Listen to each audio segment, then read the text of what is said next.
One of my favorite things is like, this will never be AI. And it shouldn't.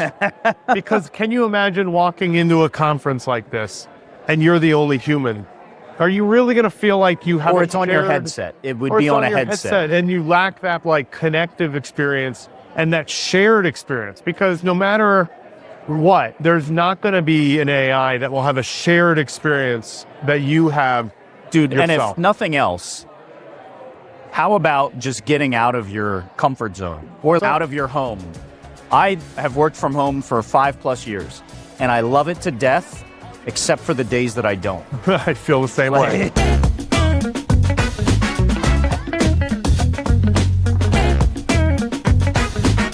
Are you ready for this? Are you ready? What's up, lifers, and welcome to the Daily Stand-Up Live with Lifetime Value, where we're giving you fresh new customer success ideas every single day. I got my man Zach with me. Zach, can you say hi? Hello. Hello, and I am your host. My name is Dylan Young. That's right, it's just the two of us because we are live here in New York City at the Customer Success Collective Summit. Zach, thank you so much for being here. Can you please introduce yourself? Yeah, thank you for having me. So my name is Zach Hawtof. I am CEO, co-founder, and community manager of a company called tightknit. And we help build customer communities on Slack. So to help customer marketing teams, support teams, manage their customers at scale inside the place where their customers already want to be.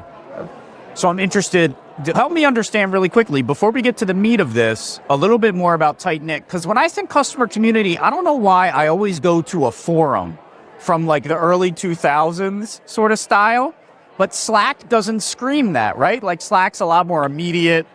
It feels more chatty. Where do you guys meet in the middle? Or tell me what I have wrong.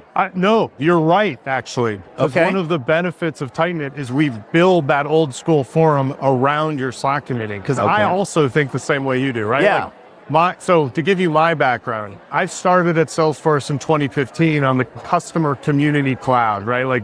So community cloud was like what I was working on since day one. And that was all digital forums, helping teams at scale like Disney, Google, Home Depot, build out their massive community bases and answer questions. And so essentially what we realize is you build SEO, you help with case deflection.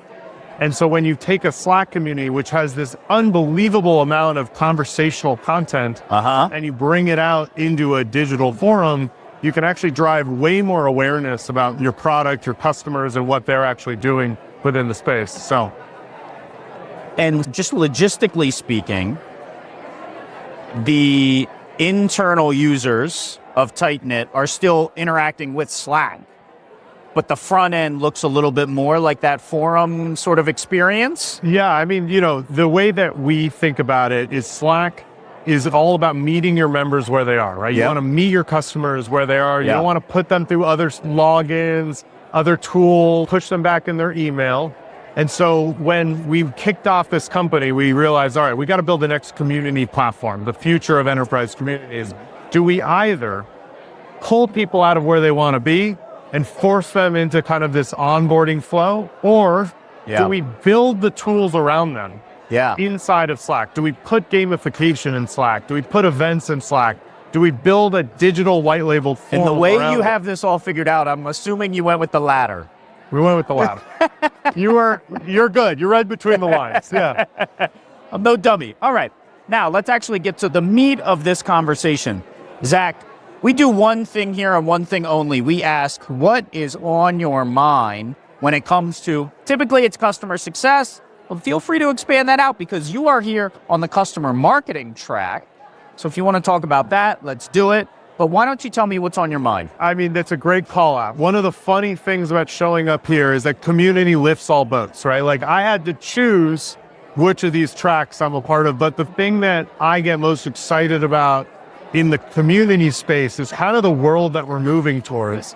Like we're moving to a place where AI is starting to take up so much of the other parts of our business, whether it's outreach, outbound, all of the elements of sales, commerce, marketing, support. But the one place where I just genuinely feel we're going to live as like B2B operators is going to be in the community. You're going to want to be as close to your customer as possible. And you're going to not just use AI to eliminate the tedious work. You're going to use AI to be able to build super personalized experiences where your customer actually is going to be. So that's like the thing that I get so excited about coming to these kind of conferences. All right. I agree. I think we could distill this down to AI has the potential and maybe should take everything except the human-to-human connection away. In some way, if you look at that glass half empty, you might be like, oh, crap. Well, then it's only a matter of time before we don't need each other at all. But glass half full is more what you were talking about, these more meaningful connections. Well, if that's all you have to do is have conversations like this, and you don't have to turn around and fill out cells in a spreadsheet, you could just think more about Zach and what he cares about and how he's going to accomplish what he needs to accomplish in his business and how your product can help with that. Then that's a beautiful world where all we do is have those communications and that connection, and AI can do everything else. I mean, but that is the world we want to live in, right? A world where you and I sit in a room and think about a business that we want to build. Yeah. And outside of us, there's an AI that actually goes and does the things that we need it to do. It solves the problems that we need it to solve. It writes the code we need it to write. And we can actually just sit there and go, what are the problems that we as humans face that no computer is going to be able to figure that out? Because, I mean, I don't want to say never, because unfortunately, I hope it doesn't read my mind soon. But you get the idea. And I think, like, I get this question a lot. It's like, okay, but you're building a digital community platform. Like, what about IRL? What about all the stuff that we do, like at these conferences? And I go, if anything, I think this is actually what I wanted to aim to achieve. What a digital community platform does is it opens the world up globally so you can access your niche people around the globe to organize, to meet people that you would never have met at like localized events. And I get excited about the accessibility that community provides for people to go and learn, to educate, to kind of actually build their own careers inside of the businesses that they care about.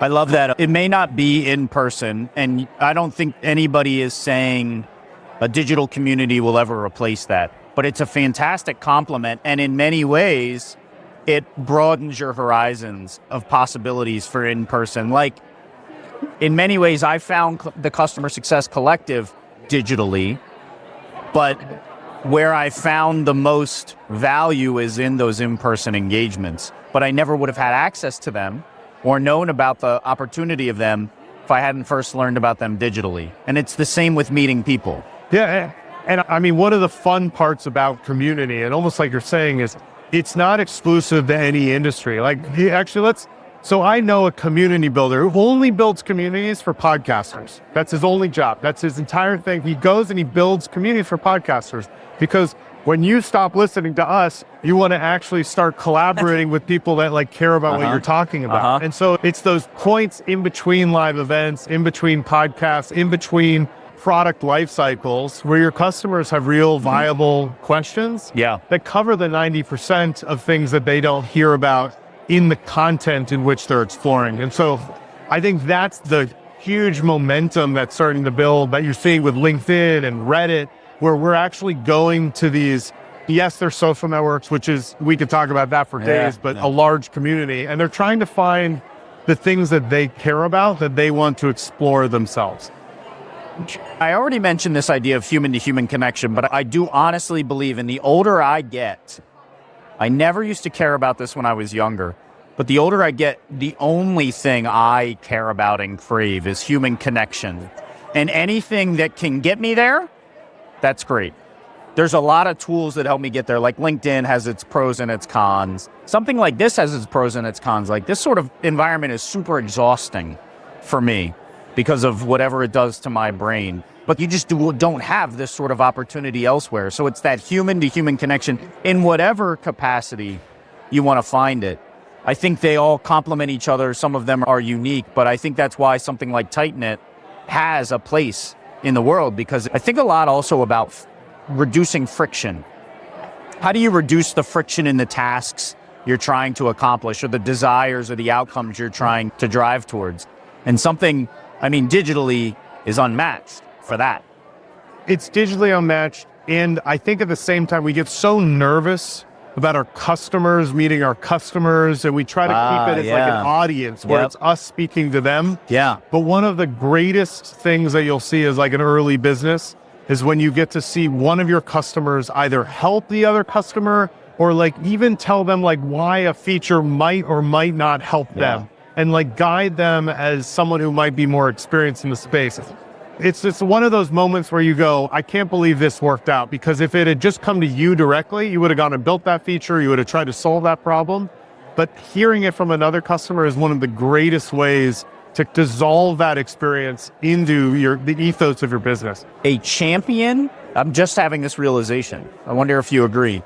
A champion in a community, like the one you just described, where they can talk to each other, is like the original AI agent. It kind of is, right? I mean, so this is actually something I tell mostly our customer support buyers. So there's a difference between transactional conversations and non-transactional conversations. For sure, yeah. And I think we so often forget what the difference is between those. But a non-transactional conversation is, I need to solve this problem and I need it now. And I do not care if it's a human that solves it for me. That's transactional. That's a transactional conversation. Whereas a non-transactional conversation is, I want to explore a best practice. I want to learn about something from another customer. I want to meet someone new who might be able to help better my career. You said it from the very beginning. You said explore. Explore. And that's what it is. It's open-ended. Yes. It's like you don't have necessarily an outcome that you're looking for, except maybe like personal fulfillment. Right. Right? Versus the other one, it's like, it's very much a task and it's time-bound. Yeah. How often are you on the phone going, I wish I could have just solved this problem on my computer? Whereas when you're actually showing up to an event, one of my favorite things is like, this will never be AI. It shouldn't. Because can you imagine walking into a conference like this and you're the only human?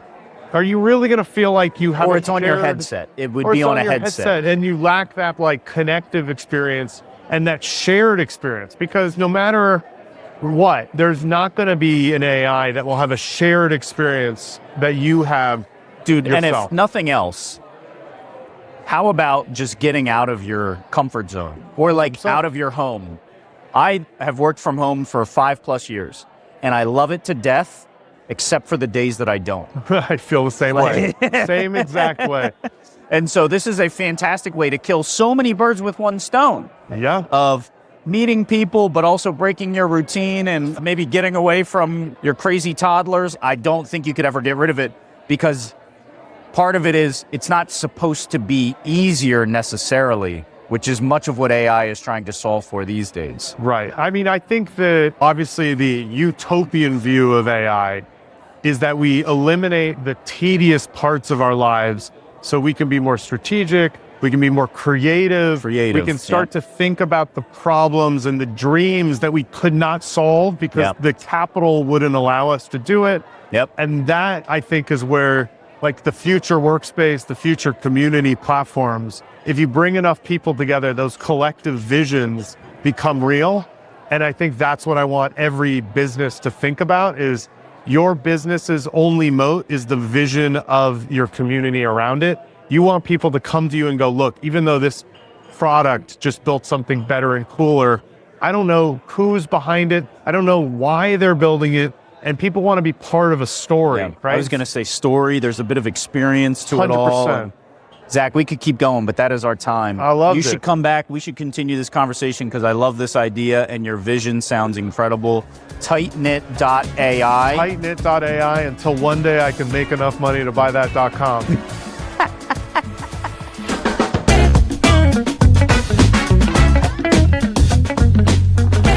You've been listening to The Daily Stand-Up by Lifetime Value. Please note that the views expressed in these conversations are attributed only to those individuals on this recording and do not necessarily reflect the views and opinions of their respective employers. For all general inquiries, please reach out via email to hello@lifetimevaluemedia.com. To learn more about advertising on The Daily Stand-Up and the Lifetime Value Media Network, please reach out via email to advertising@lifetimevaluemedia.com. Find us on YouTube at Lifetime Value and find us on the socials at Lifetime Value Media. Until next time.